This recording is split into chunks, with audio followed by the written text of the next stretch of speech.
itu memang digunakan untuk pembayaran pelunasan daripada rumah, dan itu melalui PT Quantum karena memang itu harus ditanya kepada Harvey. Ya. Karena kalau di situ berarti kalau dia keluarnya rupiah itu Harvey jual falas. Jadi falas yang dipunya lalu dijual lalu dikirim dari Quantum langsung dikirim ke Sandra karena memang terhadap sesuatu nggak Sandra. Nah, jadi tadi yang dibilang bahwa pertanyaannya buat saya akhirnya nggak kemana-mana tadi pertanyaannya. Bahwa sekarang saya tanya sama kalian, kalau misalkan saya punya kredit namanya utang bukan?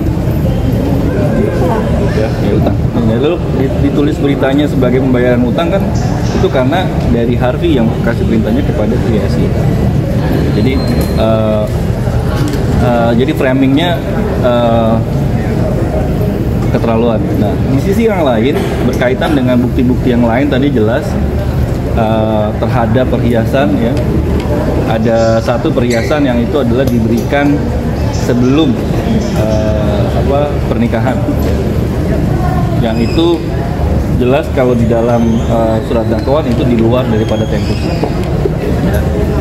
Ada beberapa bagian juga yang itu di luar tempus sehingga menurut saya tetapi Sandra berhasil menjelaskan dengan sangat jelas tentang kepemilikan tas. Nah, adapun berkaitan dengan tas sebagai benda bergerak, maka kemudian itu diserahkan pada penguasaan. Karena penguasaan pada sana lalu sampai mengambil dia itu diberikan oleh online shop toko. Nah, semua itu ada buktinya. Tadi kita mungkin teman-teman tadi nggak lihat ya, kita udah siapin daftarnya ya.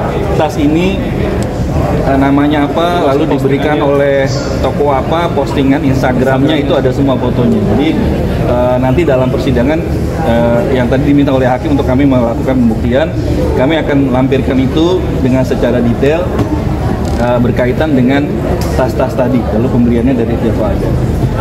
Lalu hal yang lain tadi juga jaksa telah salah dalam menuliskan terkait dengan perolehan apartemen, ya, apartemen 2 unit apartemen di Paramount Serpong, ya, yang itu adalah perolehan 2014 dan 2015. Tetapi dalam laporannya jaksa menuliskannya 2017. Jadi itu mau dicocokkan dengan kaitannya dengan tempus mungkin.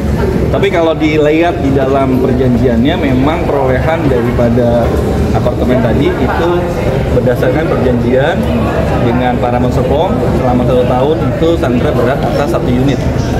Ya, yang satu Desember 2014, yang kedua Desember 2015. Dan di dalam berkas daftar bukti yang dituliskan oleh JPU tadi juga kami keberatan karena nomor blok dan nomor unitnya salah.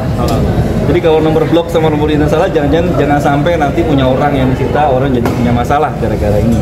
Jadi tadi kita cocokkan kembali tentang nomor unit yang seharusnya dimasukkan di dalam daftar. Tetapi terkait dengan perolehan itu, bahwa perolehannya adalah itu dari kerjasama dengan Paramount Serpong yang perjanjiannya ada semua. Sandra Dewi pribadi. Jadi Sandra Dewi pribadi. Terus apalagi tadi? Nah, kami yang keberatan itu juga banyak daripada apa yang disampaikan terkait dengan barang yang disita itu kemudian tidak ditempatkan dalam dakwaan. Lalu dia nyita fungsinya apa? Maka tadi kami keberatan dalam hal barang-barang yang memang tidak disebutkan dalam surat dakwaan, kembalikan saja kepada pihak, dan kalau memang itu ada blokirnya dibuka ya, terkait dengan rekening dari Sandra Dewi sendiri dan juga anak-anak. Yang memang tadi disampaikan bahwa itu oleh si Aimbi Niaga yang memang itu dari semenjak anaknya masih dalam kandungan terus lahir, dan mereka bertiga menjadi brand ambassador dari si Aimbi Niaga selama kurang lebih 2 tahun. Dan dana itu semua tersimpan, dan sekarang rekening anak-anak itu yang diblokir.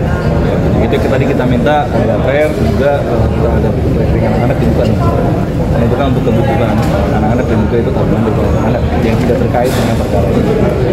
Nah, ketika ada barang yang itu tidak ditempatkan dalam surat dakwaan, itu kan patut diduga bahwa jaksa tidak yakin terkait keterkaitan daripada barang-barang tadi itu dengan dakwaan atau perbuatan yang dilakukan. Ya, itu ada di luar dakwaan dan hakim, majelis hakim juga itu kan di dalam dia mempertimbangkan ya berdasarkan pada surat dakwaan yang dikirimkan, bukan berita saksi. Jadi kalau surat dakwaan yang nggak ada tiba-tiba disebutkan, ini kan jadi pertanyaan ya, karena bagaimana cara hakim lalu mempertimbangkan. Ini kita bicara soal fairness dalam persidangan. Jadi kita kalau mau dalam sidang kita harus punya data yang sama dan kita punya list yang sama. Ketika ada list yang tidak sama lalu tidak sesuai dengan ketentuan hukum di dalam proses persidangan, ya itu harus dikembalikan. Adapun berkaitan dengan permintaan daripada JPU di dalam minggu yang lalu ya, berkaitan dengan untuk dilakukan eksekusi atau lelang terlebih dahulu terhadap barang-barang yang disita. Sekali lagi kami masih berkeberatan dengan hal tersebut. Yang pertama, di dalam persidangan kemudian juga misalkan terhadap tas itu JPU juga tidak berhasil tentang membuktikan kaitan dengan kepemilikan tas tadi ya, asalnya. Yang kedua juga berkaitan dengan yang lain, itu kayak merujuk pada pasal 45, maka harusnya barang yang dapat dilakukan lelang terlebih dahulu itu adalah terkait dengan barang yang cepat rusak atau barang yang gampang busuk, kayak misal makanan ya, beras, makanan, buah-buahan. Itu memang kalau udah disita harus segera dilakukan lelang. Kenapa? Karena agar tidak hilang ekonomiannya, juga tidak cepat rusak. Nah, barang-barang yang cepat rusak itu yang tadi saya sebutkan contohnya. Sedangkan tadi yang disebutkan terkait dengan tanah, ya, mobil, juga tas, itu tidak termasuk dalam kualifikasi. Ya. Sehingga saya melihat untuk kita sama-sama membaca kembali pasal 45 KUHP dan bagaimana wewenang itu dilaksanakan secara benar sesuai dengan ketentuan. Jangan ini ada terkait diambil dulu baru nanti dibuktikan kemudian, nggak gitu caranya ya. Harusnya secara hati-hati ketika melakukan perampasan hak terhadap orang lain ya. Ini kan bentuk perampasan hak ya. Ketika ada hak daripada perampasan itu dilakukan, maka perampasan itu harus dilakukan secara hati-hati.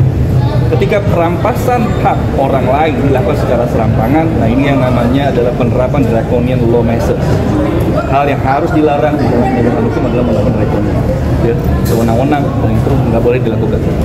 Nah, tadi juga terkait dengan Saksi Suparta misalnya, itu ada tanah yang ternyata memang itu milik teman tapi tetap juga. Nah, jadi ini yang saya lihat misalnya juga alat pabrik yang disita, terus orang kalau mau bekerja nanti gimana kalau misalkan harusnya ya dalam asasnya penyitaan terhadap alat produksi itu dihindari. Kenapa? Jangan sampai alat produksi itu nanti nggak digunakan lalu penyusutan lalu rusak ya. Sehingga itu juga akhirnya alat produksi itu nggak bisa digunakan. Harusnya alat produksi itu nggak boleh dilakukan penyitaan ya. Ini yang harus jadi pembelajaran lah ke depan ya, pasca pemerintahan baru, yaitu yang harus diperhatikan dengan baik.